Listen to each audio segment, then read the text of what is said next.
ఇంతకు కొణిదెల నాగబాబు ఏపీ మంత్రివర్గంలోకి ఎప్పుడు ఎంట్రీ ఇవ్వబోతున్నారు?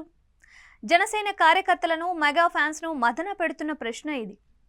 పవన్ కళ్యాణ్ జనసేనానిగా పార్టీకి సర్వాధికారి అయి ఉండొచ్చు, కానీ రాష్ట్రమంతా సైలెంట్గా పర్యటనలు నిర్వహిస్తూ పార్టీ అభిమానులు కార్యకర్తలతో మమేకమవుతూ పనిచేశారు. ఎక్కువ మందితో ప్రత్యక్ష సంబంధాలు అనేది పవన్ కళ్యాణ్ కంటే నాగబాబుకు ఎక్కువ అని చెప్పినా ఆశ్చర్యపోవాల్సిన అవసరం లేదు. అయితే నాగబాబు రాష్ట్ర మంత్రివర్గంలోకి వస్తారు అనే విషయం ఖరారు అయింది. ప్రస్తుతం ఒక ఖాళీ కూడా ఉంది. ఆయన ఎప్పుడు వస్తారు అనేదే అసలైన చర్చ. 2014 తర్వాత ప్రభుత్వం నడుపుతున్నప్పుడు తన కొడుకు నారా లోకేష్ను మంత్రివర్గంలోకి తీసుకున్న చంద్రబాబు నాయుడు ముందుగా కేబినెట్ బెర్త్ కట్టబెట్టి ఆ తర్వాత ఎమ్మెల్సీగా సభా ప్రవేశం చేయించారు.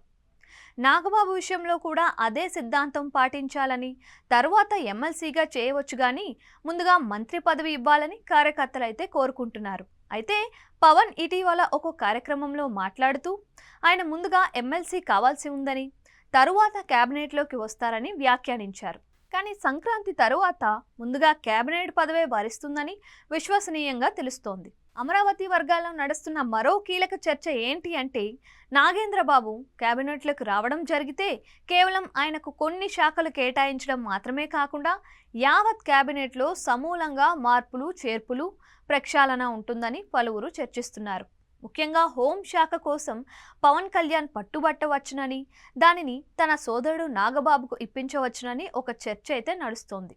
ఇటీవల హోంమంత్రి వంగలపూడి అనిత సమర్థతను ప్రశ్నించేలాగా పవన్ చేసిన కీలక వ్యాఖ్యలు, తాజాగా హోంమంత్రి శేషిలో విచ్చలవిడిగా అవినీతి భాగవతాలు వెలుగులోకి రావడం, ఈ వ్యవహారాలన్నీ మంత్రివర్గ సమూల ప్రక్షాళనను సూచిస్తున్నాయి అంటున్నారు పలువురు. పైగా ఏపీలో మంత్రి ఒకరు తరచూ హైదరాబాద్లో తిష్ట వేస్తూ గానా బజానాలతో గడుపుతూ ఏపీ వ్యవహారాలకు సంబంధించిన సమస్త దందాలను హైదరాబాద్ కేంద్రంగా నడిపిస్తున్నట్లు వార్తలు వస్తున్నాయి.